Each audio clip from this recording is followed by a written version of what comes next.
Juanita from Pennies to Dollars, and welcome back to my channel. There are so many videos right now on prepping and pantry storage, pantry organization, and I wanted to put my own spin on that. A few of us have talked in the comments about this topic, but I just feel like it's so important to consider several things when you are looking at what you are wanting to store or prep for your family. So I have a few questions to ask yourself to get started with this. And you all know I love decluttering. So some of these questions are similar to the ones we use when we're decluttering, only we're talking about pantry storage and stock of household goods and food. So these are the questions that I have for you to ask yourself. How much do you want to manage? How much room do you want to dedicate to your food storage? This one, I have seen some videos on people that have their entire garage full of shelves, and it looks like a mini grocery store. And so this is one of the things that comes to mind. How much room do you have to dedicate to this? Do you want to take up a whole back bedroom or your entire garage? What do you want to do with that? How quickly will you use it up, which is another really important thing to think about. You're going to want to think about your family size, what your family needs are, and you're going to want to think about how many people you are storing that food for. In our case, there's only 2 of us. All of our kids are grown. Now, if we still had all of the kids still living at home, of course, my pantry would be way larger, but for 2 people, I have to tone it back. It's like when you're an empty nester, you have to learn how to cook less. You also have to learn how to store food for the amount of people that live with you. How much money do you want to allocate to food storage? Do you need that money somewhere else in your budget and you're putting it into food? So we want to make that be a reasonable amount for what our circumstances are. And then how are you going to keep track of it? Are you going to take the time to inventory? Are you going to take the time to see if you're moving through some products faster than others and rotating that stock that you have to keep the oldest dates being used first and making sure that everything is getting used so that things are rotated well and moving along? We want to make that stash work for us. We want to make the most of our inventory. And overall, what is reasonable for your household size, the people that live there, the schedules that they keep, and your financial situation. So today we're going to talk a little bit about pantry. Now that you have those questions in mind, I'm going to share with you the types of things that I have in my pantry and how I make decisions on what to keep in my pantry. Some of the main basic ingredients that I keep in my pantry at all times are baking powder, yeast, oatmeal, dried milk. Yes, dried milk. I still use that. I use it in our gluten-free bread recipe. My mom used dried milk in everything, always had backup dried milk. And that is one of the things that the FDA says that basically it just is good forever. Cornmeal and flour. So I like to keep those basic baking ingredients in my kitchen at all times so that I can cook from scratch. Part of this is because I was raised in the country.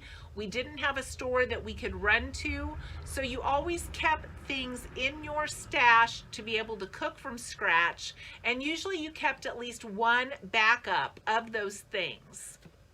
I also like to keep powdered sugar, brown sugar, vanilla, all of those basic baking ingredients. The second thing is I like to freeze as much as possible to make sure that my stuff doesn't go bad and that I'm using it and defrosting it only as I need it. So I'm going to show you this food haul that I got next, and many of these things are things that I ended up chopping and freezing when I bought them. So let me show you this one. Here's some of the great finds that I found today. $1.69 for celery. And again, get the biggest, heaviest stalk you can find because it all costs the same. Roma tomatoes, 99 cents a pound. Those are the cheapest type of tomato in my experience. Blueberries, $1.88. And then all of these bagged vegetables, eggplant, squash, peppers, and onions, 99 cents a bag, marked down at Dillon's or Kroger. And then I got another plant-based silk milk that turns out to be free on my Ibotta app. I took the veggies and added some soy sauce, brown sugar, onion powder, and garlic powder, and some scrambled egg, and made a great veggie stir fry for supper. In that food haul, there was lots of vegetables, fruit, things like that I got on clearance. The peppers were starting to get just a little bit pruny, a little bit squishy. I bring stuff like that home immediately. I chop it up and I freeze it in freezer bags so that I have it to cook with later on. I can get some really good deals on stuff like that, so I bring it home and chop it up and freeze it immediately with that in mind when I catch those on sale. I also chopped and froze the eggplant the same way. I can put it in stir fries, I can put it in soups. I got a really good deal, as you saw, 99 cents for 2 eggplant. That's fantastic. And that can be a good bulk item to throw in things later when I'm cooking. I'm always looking for onions, all of those things. There can just be chopped and frozen. It doesn't matter how many I have as long as I have space in my freezer. So I keep a nice selection of meat. I keep my broth in my freezer, and I keep some vegetables and chopped items like I showed you, and some fruits. I also like to keep some margarine on hand. My mother always used margarine. It's much cheaper, and that's what I was raised on, so that's what we use, and you can freeze that as well. I like to keep at least a couple of dozen of eggs, about 10 pounds of potatoes. I like to keep extra rice, extra pasta, and extra jug water. When there is an emergency situation, it is hard to get your hands on that in the store. So I always keep some backup water at all times. Another great thing to store and to bulk up on if you have the room is extra animal food. If you have a cat, you have probably realized that many of the times you go to the store, the cat food area is almost empty. And I don't know what they've done since COVID. Evidently, they have made the recipes be a lot cheaper to produce because our cats, indoor and out, are not liking whatever they've done to the recipes. Cat food they have always eaten, they do not like now. But a lot of that can be stored for up to a year at a time if you have a safe way to store it so that you're not drawing any types of insects to that. But an extra bag of that would have been really handy through this whole COVID situation. And that situation is still continuing when it comes to the shortages of cat food. Dillon's had a sign the other day that cat food production had been diminished, and they had it posted in front of all of their empty shelves. One of the other things that I like to keep a good supply on is candles, matches. We also have several of these old-fashioned lanterns with lantern oil. These work great if the power goes out, and in our area it can go out on a sunny day for no other reason. So we like to keep extra backup emergency things like that that we can use and have on stock. And one of the things that I want to reassure you is it is okay to serve things out of season. Many times we think that chili and soups and stews and certain foods can only be served in the winter time. But it's okay to serve those in the summertime if you have that and you can make a meal out of it, and it can keep you from having to spend more money by going out and buying something if you just really don't have it right now. So feel free to make things out of season. My husband and I ate a lot of salads this winter, which was totally out of character for us. But we ate a lot of salads. I was craving salads. I was growing lettuce behind me. And it's okay to eat things out of season. There's no rule. My husband says chili is good anytime. Here is another food haul that I want to share with you. Here is some of the shopping haul deals that I got today. Bacon, 16 ounces, $2.99 each at Dillon's. Bananas, 49 cents a pound. 5-pound potatoes, $1.99.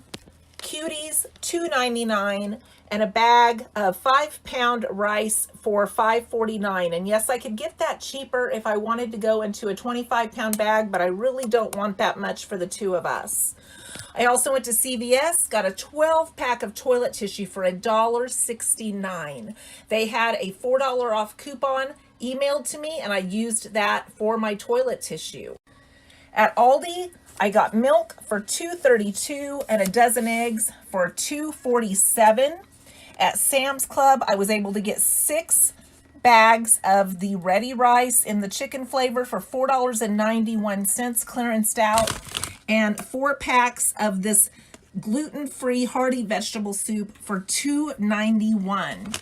I also was able to get a bag of quinoa. We are going to start using that as well for $8.98. So as you are storing up, make sure that it is reasonable for your size of family, how much room you have, how quickly you're going to go through it, and what your financial status is at the time. So I'm hoping those food hauls are giving you a little bit of insight in the way that I shop, the way that I look for specials, and the things that I snag up when I see them at a good price. I just recently went through and did a complete inventory of all of my extra pantry items, all of my freezer items, and even though I thought I had a pretty darn good idea of everything that I had, I ended up finding that I had 3 jars of mayonnaise. I guess every time it was on sale and I could get it at a good price with a rebate or with a coupon, I grabbed another one just thinking I had 1 extra. Well, now I have 3 extra. So we will be eating lots of tuna salad and different things this summer to use that up. So it's always a good idea to see what you have, because if you already have that, you don't want to get more than you need, and you certainly don't want to be sticking your money on the shelf if you don't need to be doing that. You can use that money somewhere else. So I hope that this was helpful to you today. I will leave you with one quote. Brigham Young said, "Learn to sustain yourselves. Lay up grain and flour. Save against a day of scarcity." That is what we are all trying to do right now. If nothing else, COVID has taught us that. Thanks for watching, and I hope to see you in the next video.